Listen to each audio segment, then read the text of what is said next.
Shubhodayam, welcome to morning session.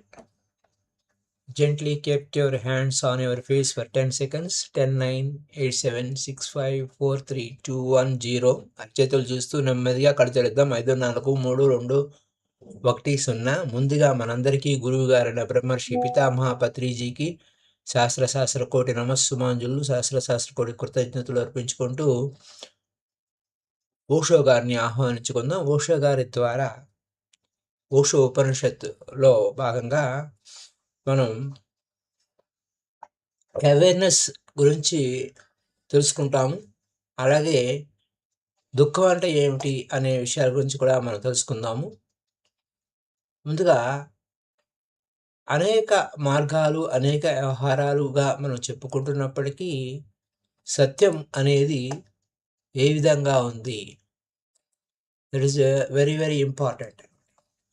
So ఇక్కడ మనకు ఒక క్వశ్చన్ వస్తుంది. 3 సంవత్సరాల అపారమైనటువంటి మౌన ముద్రలో ఉన్నారు ఓషో గారు. 3 సంవత్సరాలు అపారమైన మౌన ముద్రలో ఉన్న తర్వాత ఆయన్ని అడిగారనమాట. మీరు యోగా, తంత్ర, లేకపోతే హెసిడిజము, టావో, జన్ను అనే అటువంటి విషయాల గురించి రకరకాలుగా మీరు చెప్తూ ఉంటారు. మరి అన్ని చెప్పినా గానీ చివరికి ఇప్పుడు మీరు 3 సంవత్సరాల మౌనం తర్వాత అవేర్‌నెస్ గురించి ఎందుకు ఎక్కువగా చెప్తున్నారు? అవేర్‌నెస్సే ముఖ్యమని ఎందుకు చెప్తున్నారు అనే క్వెషన్ ఒకటి ఉంది. ఆ అదొకటి తెలుసుకుందాం. దానికి సమాధానం. అలాగే ఏడుపు అనేది వస్తుంది. నవ్వినా కూడా కళ్ళంలో నీళ్ళొస్తున్నాయి. లేదా why do I always weep when I can't laugh? నేను నవ్వలేనప్పుడు ఎప్పుడు ఏడుస్తున్నట్టే అనిపిస్తుంది నా పరిస్థితి. కారణం ఏంటి? అంటే కొంతమంది విసురోమని ముఖం ఏదో విచారంగా పెట్టుకుంటూ ఉంటారు. దానికి కారణం ఏమిటి అనే పాయింట్ క్వెషన్. ఈ రెండిటికి సమాధానం మనం తెలుసుకుందాం మై డియర్ ఫ్రెండ్స్. ఈ క్వెషన్ ఏంటంటే, అది దుఃఖము లేదా వీపింగ్, ఆ ఏడుపు అనేది ఒక రహస్యంగా ఉంటుంది. ఎవడు ఏడుపు వాడిదే, ఎవడు గోల వాడిదే. అంతే కదా! మనం తెలుసుకోవాల్సింది. ఎవడు ఏడుపు వాడిదే. కానీ ఎవడు ఏడుపు దానికి కారణాలు లేదా రహస్యం ఉంటుంది దాంట్లో. అలాగని మీరు ఎప్పుడు నాకు ఏడుపుగా ఉంది అంటే మీరు విచారంలో ఉన్నారని కాదు. అలా ఇప్పుడు కొంతమంది ఆనందంగా ఎంజాయ్ చేస్తూ ఉంటారు. కానీ ముఖం అలానే పెట్టుకొని ఉంటారు. కొంతమంది ఆ ఎంజాయ్‌మెంట్‌లో పాల్గొనరు. వాళ్ళు ఎగనెస్ట్ సెలబ్రేషన్ కాదు. ఆనందంగా నవ్వుకి వ్యతిరేకం కాదు. నవ్వడానికి వ్యతిరేకం కాదు. అదొక పాయింట్. ఇంకో పాయింట్ ఏంటంటే కళ్ళమ్మట నీళ్ళొస్తాయి. ప్రతిదానికి కళ్ళమ్మట నీళ్ళొస్తాయి. దాని ఫంక్షనింగు, ఆ టియర్స్ అనేవి, ఆ కళ్ళమ్మట నీళ్ళనేవి ఒక అద్భుతమైన విశేషం ఉంది దానిలో. మీ హృదయంలో ఏది ఉందో దానికి స్పందన, ఎమర్జెన్సీ మెథడ్ ఏంటంటే ఆ కళ్ళమ్మట నీళ్ళొస్తాయి. దానికి ఒక పరమార్థం ఉంది. మీరు సంతోషంగా ఉండొచ్చు, చాలా హ్యాపీగా ఉండొచ్చు, నవ్వుతూ, తుడుతూ ఉండొచ్చు. కానీ అప్పుడు కూడా ఎంత బాగా ఎక్కువ నవ్వుతారో అప్పుడు ఆ కళ్ళమ్మట నీళ్ళొస్తూ ఉంటాయి. పర్ఫెక్ట్‌గా. మీకనిపిస్తుంది ఏంటి నవ్వుతున్నాడా, ఏడుస్తున్నాడా అర్థం కావటం లేదు. నవ్వుతున్నాడు కానీ కళ్ళెంబట నీళ్ళొచ్చేస్తున్నాయి. వాడికి కళ్ళు తుడుచుకుంటున్నాడు, నవ్వుతున్నాడు పక్కన అని అంటారు. అది సాధారణమైన సంతోషం కాదు. అసాధారణమైనటువంటి సంతోషం. అప్పుడే ఆ కళ్ళెంబట నీళ్ళొస్తాయి. డీప్‌గా ఉంటుంది. లోపల నుంచి తెరలగా వచ్చే ఆనందం, ఆ నవ్వు కళ్ళెంబట నీళ్ళు తెప్పిస్తుంది. అది ఆ ఎమర్జెన్సీ మెథడ్ అనమాట. అది ఉపయోగించుకుంటుంది. ఉదాహరణకి ఇద్దరు స్నేహితులున్నారు. చాలా రోజుల తర్వాత, చాలా సంవత్సరాల తర్వాత వాళ్ళు కలవలేదు, మాట్లాడుకోలేదు, ఒకరినొకరు చూసుకోలేదు. వాళ్ళు కలుసుకున్నారు. అప్పుడు ఏం జరిగింది? చాలా విచిత్రంగా సంఘటన. ఆ ప్లేస్‌లో ఆ ఊరు వాడు కాదు, ఇతను ఈ ఊరు వాడు కాదు. కానీ ఆ ఇద్దరు వేరే కొత్త ఊర్లో కలుసుకున్నారు. వారిని ఒకరొకరు చూసుకొని కౌగిలించుకొని ఏడ్చేశారు. ఒకరి భుజం మీద ఒకరు తలబెట్టి. చూడండి ఎలా ఉందో. చాలా రోజుల తర్వాత, చాలా సంవత్సరాలు, చాలా రోజులు గడిచిపోయిన తర్వాత కనీసం మాట్లాడుకొని కూడా మాట్లాడుకోలేని వాళ్ళు, ఒకరినొకరు చూసుకోని వారు సడెన్‌గా కలిసినప్పుడు జరిగేటువంటి సంఘటన అది ఏ విధంగా ఉంది? అవి చాలా విషయాలు చెప్తాయి ఆ సంఘటన. Many more memories. Many memories. చాలా జ్ఞాపకాలు, చాలా ప్రశ్నలు, పరిష్కారం కాని సంఘటనలు, అనుభవాలు, ప్రేమ అదంతా కూడా ఆ ఏడుపు వారి భారాన్ని తగ్గించేస్తుంది. ఇది ఒక అద్భుతమైన పాయింట్. అయితే ఉదాహరణగా ఉష గారు తన బాల్యంలో ఉన్న విషయం చెప్తుంటారు. సాధారణంగా గ్రామాల్లో తల్లులు పిల్లల్ని ఎక్కువసేపు నవ్వనివ్వరు. అలా నవ్వితే మళ్ళీ వాళ్ళు ఏడుస్తారు అని చెప్పేసి వాళ్ళకి తెలుసు.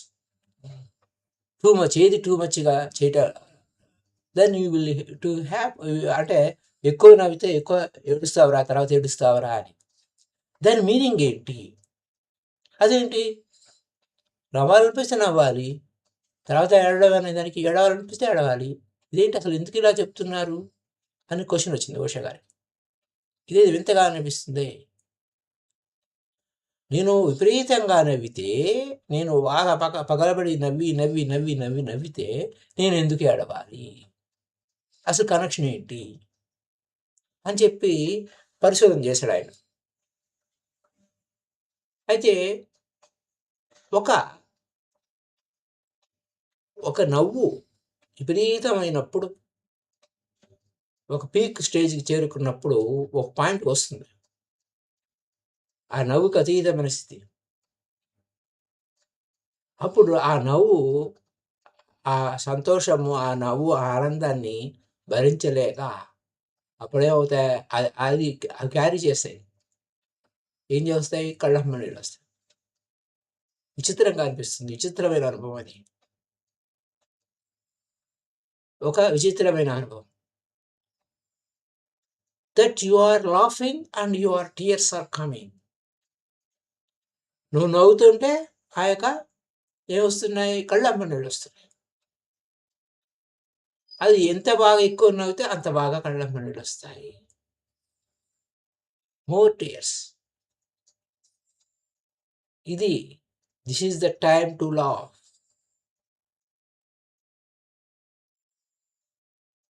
అది ఒక అద్భుతమైన విషయం. నవ్వావు. ఇంకప్పుడు కళ్ళెంబట నీళ్ళు రావాలి. The question is that you start weeping easily.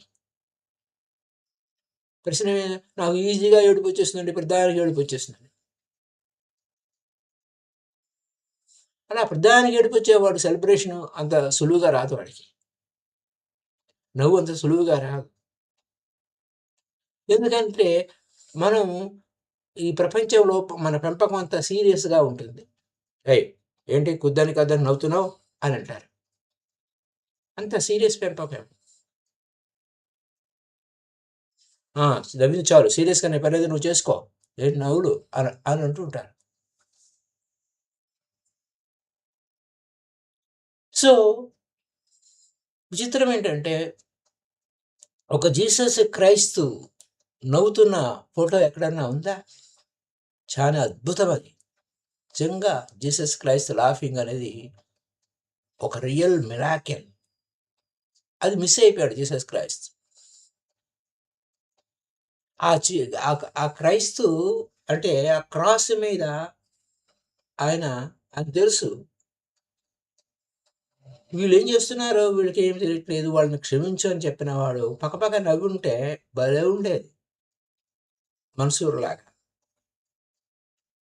పక్కపక్క నవ్వి ఉంటే అయినా మన్సూర్ నవ్విన జనాలకి ఏం తెలిసిందిలే, కానీ అది వేరే స్టోరీ.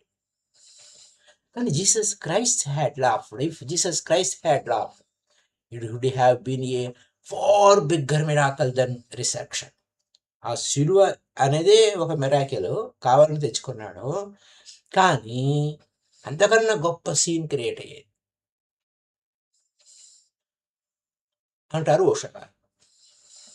అంచేత ఆయన మిస్ అయ్యాడు real point when miracle had to be happen, had to happen. సంభవించేది, ఒక అద్భుతం సంభవించేది. సో కానీ మనకి కానీ ఏంటంటే మనకి సీరియస్గా ఉండు అని, నువ్వు నవ్వాలనిపించినా నవ్వొద్దు, don't laugh, you have to laugh, smile, don't laugh. చురుమందహాసం చెయ్యండి, ఊరికే నవ్వుతూ ఉండకండి అని ఆక్స్ఫర్డ్ యూనివర్సిటీ నుంచి వచ్చినటువంటి అంటారు ఓషో గారు. అయితే ఎవరి కల్చర్డ్ బీయింగ్, నాగరికత తెలిసిన వాడు అలా నవ్వకూడదు. లిటిల్ స్మైల్, చిన్నగా పెదాలు, ఏంటి పళ్ళు కనబడితే ఎట్లా నవ్వుతున్నావు, అలా నవ్వకూడదు. Little smile shows that you are a graduate from Oxford, a serious man, serious man. చిరుమందహాసం, నువ్వు మరి ఎక్కువ ఉండకూడదు, నవ్వినట్టుగా ఉండాలి. ఇలా మనము మనకు బోధిస్తూ వస్తున్నారు మన చుట్టూ సమాజం, మనం అదే విధంగా నవ్వడం మర్చిపోయాం. పైగా మీరు డాక్టర్ అయ్యారనుకోండి, సీరియస్గా లేకపోతే, సీరియస్గా ఉంటేనే పెద్ద ఫీజు వస్తుంది మీకు. నవ్వుతూ ఉన్నారనుకోండి, ఈ డాక్టర్కే ఏంటి అన్నట్టుగా ఉంటుంది. You have to be serious. Doctor ఏమైనా టూ మచ్ నవ్వడానికి వీల్లేదు. Patient won't take you seriously. అప్పుడు పేషెంట్ నేను నమ్మడు, ఊరికే నవ్వుతాడు అని, నన్ను అసలు పట్టించుకోవట్లేదు అన్నట్టు. సో ఇక్కడ విచ్ ఈస్ నాట్ డిసీజ్, కారణం రోగం ఏమిటి అదంతా ఏం కాదు, మెడిసిన్ ఏమిటి కాదు, వారం రోజులైనా 10 రోజులైనా పర్లేదు, కానీ doctor has to be so serious. ఇది అంత సీరియస్గా ఎందుకున్నాడు, నీకు క్యాన్సర్ వచ్చిందేమో అన్నట్టు. ఆ ప్రిస్క్రిప్షన్ రాస్తాడు, గ్రీకు లాటిన్లో రాస్తాడు, ఆ లాంగ్వేజ్ ఎవరికి అర్థం కాదు.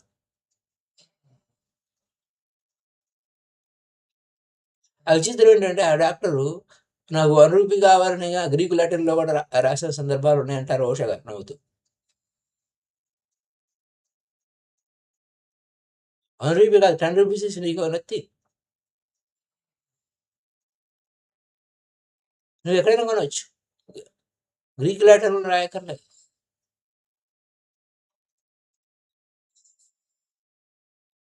సో మై డియర్ ఫ్రెండ్స్, ఎలా అంటే సీరియస్నెస్ అనేది మనకి ఒక పెద్ద సమాజంలో ప్రతి చోట, ఒక doctor cannot be laugh, doctor has to be serious, teacher professor అంతా సీరియస్గా ఉండాలి, లేకపోతే స్టూడెంట్స్ అడ్వాంటేజ్ తీసుకుంటారు. టీచర్లు అయితే తండ్రి సీరియస్గా ఉండాలి పిల్లల ముందు, ఈజ్ ఎ ఫాదర్. ఆఖరికి తల్లి కూడా సీరియస్గా ఉంటుంది, ఆ తల్లిదండ్రులు సీరియస్గా ఉండాలి. ప్రతి చోట అడుగడుగున నవ్వుతూ ఉండడాన్ని డినై చేయబడింది, వ్యతిరేకించబడింది. కాబట్టి సహజంగానే ఈ యొక్క స్టూపిడ్ బిహేవియర్ న్యాచురల్గా నేర్చుకున్నావు నాయన, నీ తప్పేం కాదు. సెలబ్రేటింగ్ మూమెంట్ వచ్చినప్పుడు నీకు ఏడుపే వస్తుంది, ఎందుకంటే నీ పెంపకం లోపల నుంచి అలా చేయకూడదు, ఇలా చేయకూడదు, అలా ఉండకూడదు, అలా గెంతకూడదు, అలా డాన్స్ చేయకూడదు, ఊకే నవ్వాలి, just smile. Smile is different from laughter. అంచేత అలాగని చెప్పి నేను ఏడవనిస్తారంటే అది ఏడవనెవరు? ఒక పురుషుడు ఏడుస్తున్నాడంటే ఒప్పుకుంటారా? ఆడవాళ్ళలాగా ఏడుస్తున్నావేంటంట. ఇట్లా రకరకాలుగా ఉంటుంది, రకరకాల సమస్యలు. అంచేతనే అంటారు ఓషో గారు, పురుషులే ఎక్కువ మంది ఆత్మహత్య చేసుకుంటారు, స్త్రీలు ఆత్మహత్య చేసుకోరు, పురుషులే ఎక్కువ మంది పిచ్చివాళ్ళు అవుతూ ఉంటారు ఈ విధమైన సీరియస్నెస్ వలన అంటారు ఓషో గారు. సో వాట్ ఈస్ ఇంకా రియల్ థింగ్ ఏంటంటే, ఎప్పుడు తెలివైన పని ఏంటంటే హాయిగా సంతోషంగా ఉండటం. మానవాళి అన్ని వేళలా, అన్ని వైపులా, అన్ని డైమెన్షన్లో కూడా వికసిస్తూ ఉండాలి.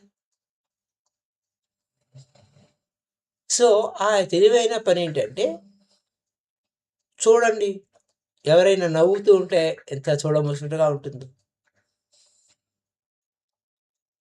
కొంతమంది లేదా ఆ కళ్ళ నీళ్ళు వస్తూ ఉంటాయి ఆ నవ్వుతున్నప్పుడు, అది ఎంత ఆనందంగా ఉంటుంది.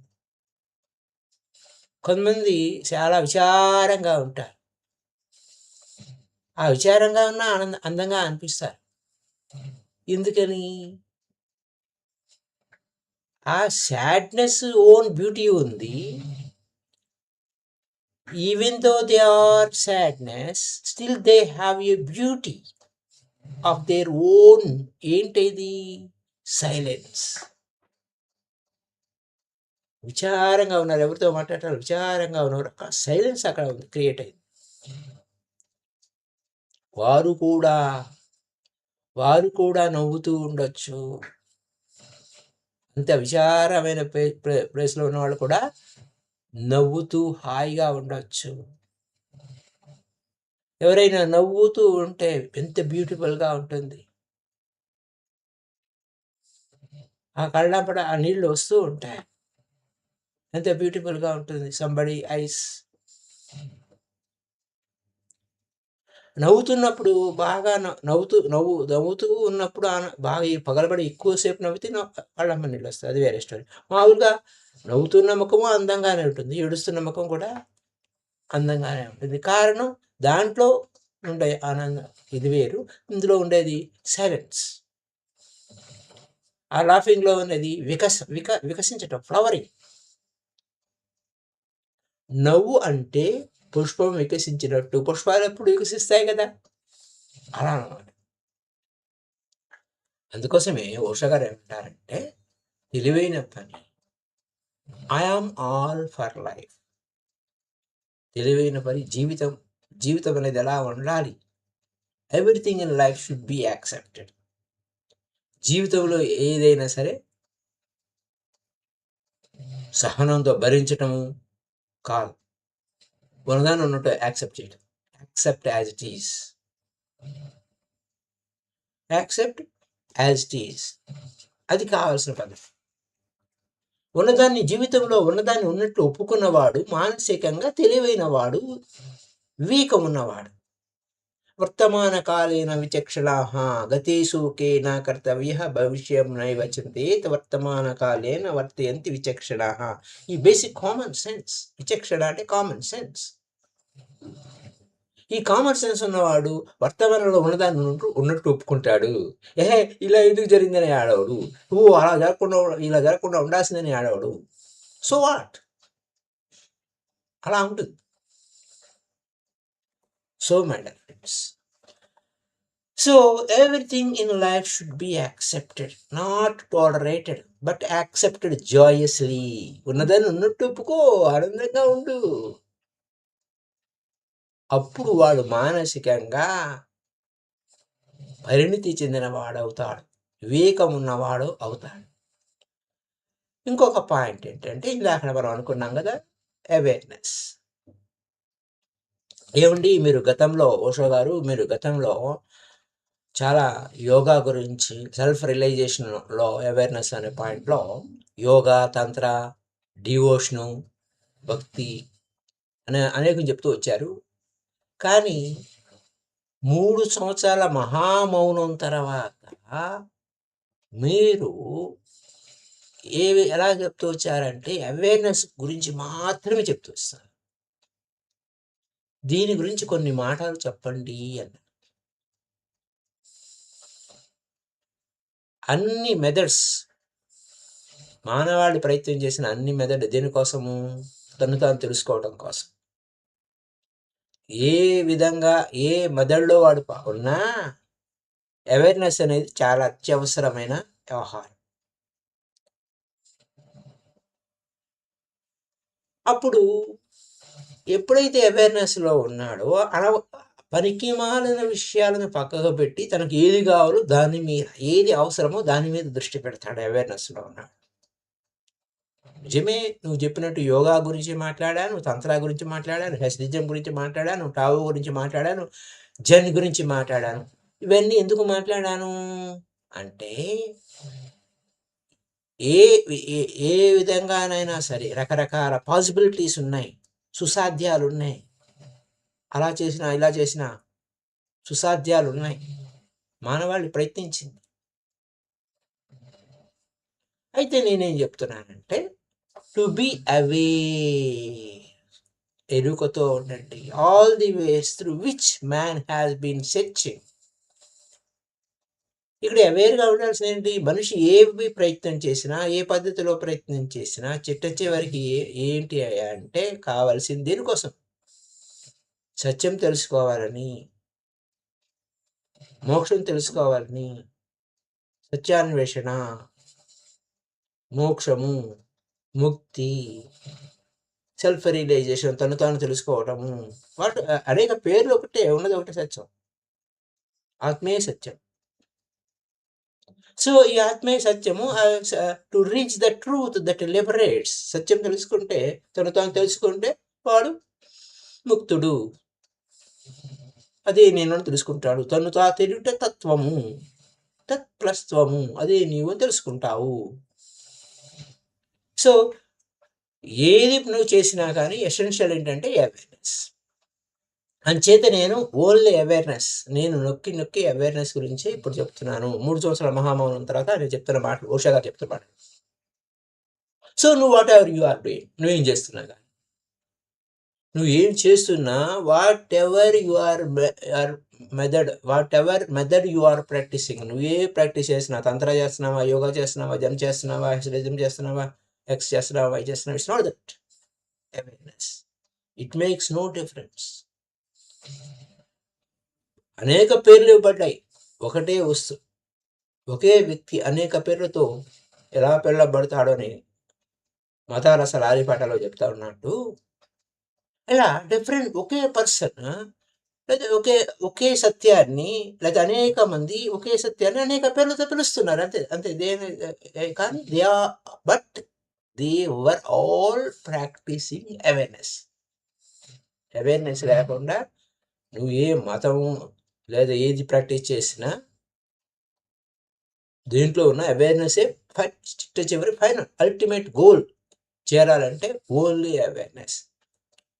ఇన్ ఎసెన్స్ ఏంటంటే it is only awareness that leads you to the ultimate goal. అంతిమ సత్యాన్ని చేరుకోవాలంటే అవేర్నెస్. నిన్ను నువ్వు చేరుకోవాలంటే అవేర్నెస్. శ్వాస గమనింపులో అవేర్నెస్. ఆ శ్వాస కంప్లీట్గా శూన్యమైపోయి ఆ శూన్య స్థితిలో ఉండడం అవేర్నెస్. సబ్టల్గా సూక్ష్మంగా నీ లోపల జరిగే ప్రతి మార్పులో గమనించడంలో అవేర్నెస్. ఆ బ్రహ్మానంద స్థితిలో స్థితమవటం అవేర్నెస్లోనే తెలుస్తుంది. పూర్తిగా నీతో నువ్వు ఉండటం, హాయిగా ఉండటం, ప్రశాంతంగా ఉండటం అవేర్నెస్లో తెలుస్తుంది. That is awareness. There are not many paths, అనేక రకాలు లేదు, ఒకే ఒక పాత్, అది అవేర్నెస్. Awareness of breath. అదే పెదామహపతి సరే అంటారు, అవేర్నెస్ ఆఫ్ బ్రెత్. ఈ భారతదేశంలో ఉన్న ధ్యానము చైనా లేకపోతే టావో అయింది, జపాన్ లేకపోతే జెన్ అయింది, అరేబియా లేకపోతే దీన్ అయింది. ఒకటే సత్యం, but awareness. There are many names of one path, and one path is awareness. So aware. Awareness is the key. In all paths. నువ్వు నిజ జీవితంలో ప్రతి క్షణము అవేర్నెస్లో ఉండడం. So thank you very much. చాలా మార్గాలు లేవు, ఉన్నది ఒకటే మార్గం. చాలా పేర్లతో పిలుస్తున్నాం, ఆ ఒక్క మార్గమే అవేర్నెస్. అవేర్నెస్ అనేది ప్రతి అడుగడుగున అవేర్నెస్ అనేది మన జీవితంలో గొప్ప రోల్ అనేది ఉంటుంది. So thank you. Happy day to you all. By by. If anybody new, kindly subscribe. Thank you. ఇప్పటి వరకు లైక్ చేయని వాళ్ళు ఎవరైనా ఉంటే లైక్ చేయండి. మళ్ళీ తిరిగి కలుసుకుందాం.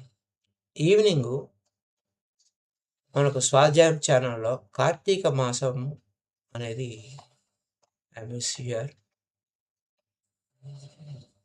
కార్తీక మాసం అనేది డైలీ స్వాధ్యాయంలో ఆఫ్ కోర్స్ ఉంటుంది. అది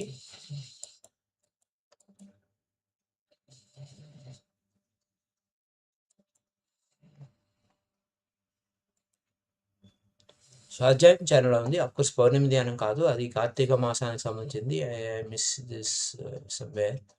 అది ఓకే. స్వాధ్యాయం ఛానల్లో కార్తీక మాసం సందర్భంగా ఈ రోజు నుంచి మెడిటేషన్ ఉంటుంది. రాత్రి 9 నుంచి 10 వరకు, 9 నుంచి 9:30 వరకు మెడిటేషను, 9:30 నుంచి 10 వరకు మనకు శివగీత అనేది ఉంటుంది. దట్ శివగీత.